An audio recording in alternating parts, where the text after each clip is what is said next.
The Carmageddon series was one of the ultimate mid-90s ultra-violent classics, loosely based on the 1975 Sylvester Stallone and David Carradine movie Death Race 2000. The Carmageddon games combine vehicular combat with insane stunts, pedestrians being turned into a viscous, bloody paste, and a loose interpretation of the laws of physics. These games were released during a time when graphic video game violence was coming under more and more scrutiny. So of course parents, the media, and advocacy groups got really upset, as if it was the developers' fault that they bought a game with this on the cover for young children. The Carmageddon games consist of races where you win by either completing a certain number of laps around the course, wrecking your opponent's cars, or participating in the game's most notable and controversial feature, hitting all of the pedestrians strewn about the level. After 2.5 great cult classic games, a pretty bad third game, and a bunch of simply terrible console ports, including one that is considered by some to be one of the worst racing games ever made, the Carmageddon series went radio silent for a while. Then in 2012, the year of Gangnam Style, the Costa Concordia, Joseph Kony, and the end of the world, the developers of the first two Carmageddon games, Stainless Games, launched a crowdfunding campaign on Kickstarter, promising a new, next-gen, at the time, Carmageddon game, with sexy new graphics, crazier stunts, console ports that don't suck, and of course, enough blood and gore to make Joe Lieberman's head literally explode. People were so excited that the developers were able to smash their $400,000 funding goal in just 10 days. The game was released on Steam Early Access in 2015, under the name Carmageddon Reincarnation, to a middling reception, with the game being criticized for being poorly optimized, glitchy, and just not being all that fun to play. After the initial early access release crashed and burned, Stainless Games announced that they were going to retool and re-optimize the game, while also finally getting around to porting it for the PlayStation 4 and Xbox One. This new revision of the game was dubbed Carmageddon Max Damage, after the series' protagonist, and it finally released in July 2016. So when I heard this game was coming to Xbox and it was becoming available to pre-order, I got really excited and I bought it on day one. I remember thinking the game was really good and fun at the time, even if the reviews and public opinion at large wasn't so positive. I'm actually really excited to play again. Let's see if it still holds up. The game's single-player career mode does away with the stupid missions from TDR 2000. Yay, no more blowing up sharks with sea mines! And instead consists of 16 chapters with between 3 and 5 events in each. These events consist of 6 different game types. Classic Karma, which is your standard Carmageddon fare, where as mentioned before, you either complete the course, wreck your opponents, or kill all of the pedestrians. Death races, which are exactly what they sound like, traditional checkpoint races, where the first player to complete the course in the required number of laps wins, and you can steal a lap off your opponents by wrecking their cars.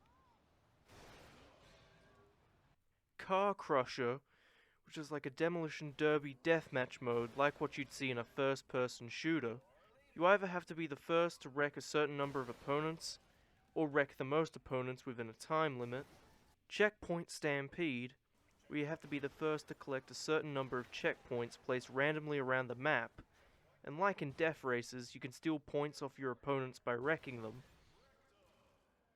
Ped Chase, which is mostly the same as Checkpoint Stampede, except instead of collecting checkpoints, you have to hit a randomly selected pedestrian, which makes it a bit more challenging, and again like in Death Race and Checkpoint Stampede, you can steal points off your opponents by wrecking them.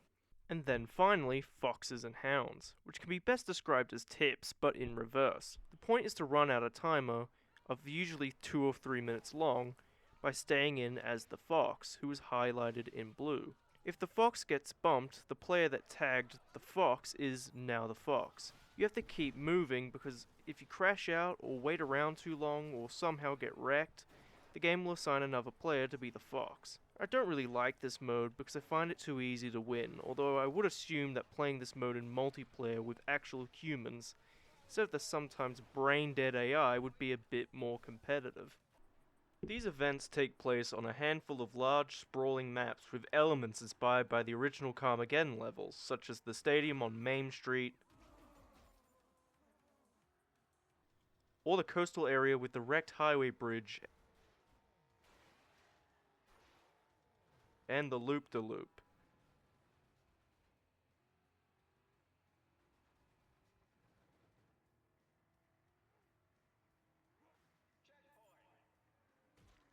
Just like previous games in the series, there are many power-ups that you can use during the levels. The range of power-ups include the extremely overpowered like Slaughter Mortars and the Opponent Repulsificator,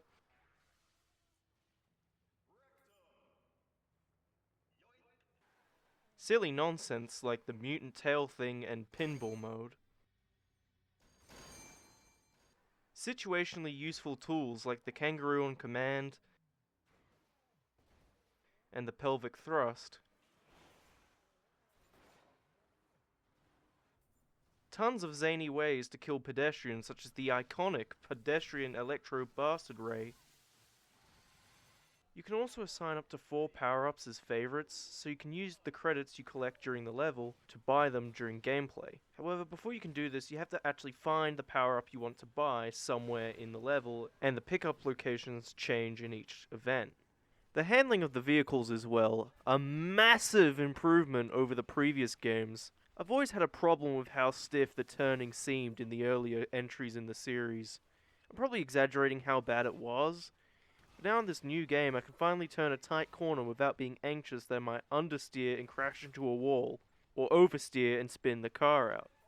You can now also flip your car over like in Halo or GTA 5 if your car gets stuck on its roof or on its side. It's really a godsend because now you don't need to spend credits to recover your car every time it gets into a position where you can't move. There are 30 cars you can collect, which you unlock by wrecking a designated opponent during an event. But I only found myself using about 3 of these cars, one of which was the car you start the game with. You only really need the Eagle R for the events that require speed like Classic Karma or Foxes and Hounds, and 1 or 2 of the heavier cars for Car Crusher events and other events that are more combat based. You can upgrade and customize your vehicles by collecting upgrade tokens strewn about the level. These let you upgrade your car's armor, power, and offensive stats. The game will even remind you to upgrade your current vehicle when you try to enter an event that your car would be ill-equipped for, and it will even apply the upgrade for you, which is pretty handy. You can also change each vehicle's paint job. You see here how I painted the Eagle R white so I can see how quickly I can repaint the car red with the blood of pedestrians. One thing that really pisses me off about some of these levels are the AI police enemies. As far as I know, the police armored personnel carriers are indestructible, and even getting into a soft fender bender with them will completely wreck your car's bodywork. And some of these levels really get carried away with the number of cops in them. There's this one Foxes and Hounds level set in an ancient temple where there's a trap with pendulums that smash your car up, and some chucklehead thought it would be funny to put a cop car in there, meaning you get stuck and you lose. The game took me about 20 hours to complete each level once. I didn't 100% the game as that requires you to beat all of the classic Karma levels 3 times in the 3 different win conditions, which I simply didn't have the time to do. Also didn't cover the multiplayer mode, which is basically because the Xbox One version's online mode is as dead as the dodo. The game is 6 years old after all. And this version didn't seemingly sell very well, as I don't remember that many people playing it even when it was new. The PC version, however, has a small but still very active multiplayer and modding community making content for the game to this day. In conclusion, I recommend Carmageddon Max Damage, but with a few caveats. It's a very solid car combat game. that I think doesn't get the love it deserves, but it has its flaws. I truly think you should pick it up. Used copies of the console versions are relatively cheap, and the PC version is usually available on sale on Steam for an affordable price. And overall, I was very excited for the game before it came out, and it lived up to my expectations. Thank you for watching my video, and I'll see you guys later.